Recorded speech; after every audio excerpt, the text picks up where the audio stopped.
Hi, it's Carolyn here, tripologist from Absolute Care Health Clinic. Today we're going to talk to you again about DHT, okay, dihydrotestosterone, and the natural DHT inhibitors that we use. So when we're talking about DHT, we're talking about pattern hair thinning, so it's female pattern thinning, male pattern thinning. Okay, it's caused by DHT, but it's what triggers the DHT. So this can be hereditary, hormonal, environmental, free radical effect.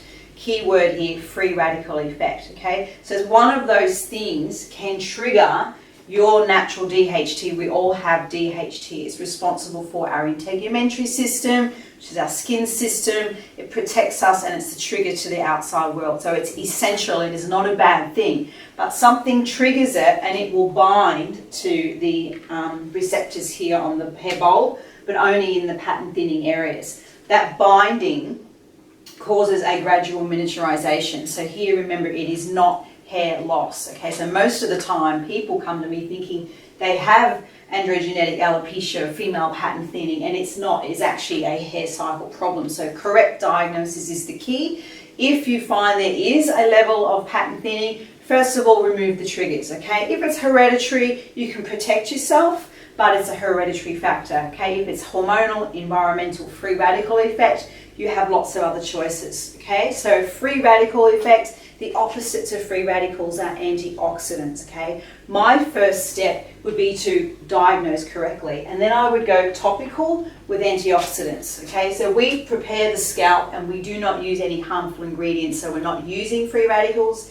And then we have two very specific treatments which are loaded antioxidants, so we choose which one, or sometimes a combination. That would be my first step to stabilize and then remove your factors. Okay, if we need to go to another step or we need to combine it together, I would use a direct antioxidant. So people ask me what kind of antioxidants. I have my favorite brands and ingredients, so I can email that to you. And then you might go and use something like a men's health product on top of that, because it can actually also stop the binding. Now, people again ask me about these all the time. If you're going to take any natural supplements, you need to know all of your blood work, all of your levels. Don't just go pinpointing things. You also need to understand your own pH, because if your pH isn't right, the supplements won't work. You're probably taking it with the wrong food, or maybe you're not taking it with food, and you may need some supporting alkalizers. So it's not just as simple as take an antioxidant, protect from DHT, get a correct diagnosis, understand your own individual environment, or I can help you with all of that. So we do this in clinic here in Brisbane, but I also help people by phone and Skype services all over the world. So to share your story, if you have any questions, please, as always, drop me an email. It's info@absolute.com.au.